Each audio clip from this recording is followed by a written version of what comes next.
Við höldum áfram að leita eftir ummerkjum heimarafstöðvar. Nú ég komin að Hátúni. Þar var virkjun samkvæmt heimild Orkustofnunar á Eystri tungu á Hátúni. Hún var sett upp árið 1946 og var 42 kW og Francis turbína. Á loftmynd af vef Orkustofnunar sést móta fyrir stíflu. Hér myndarlegt lón og þarna grillir í rör í stíflunni. Stíflan gæti verið manngerð og rörið kannski strompur af skipi eins og algengt var á þessum tíma.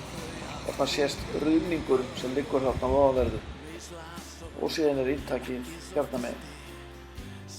Við sjáum á loftmyndinni rauða punktinn sem liggur niður með læknum. Ég ætla að kíkja á það.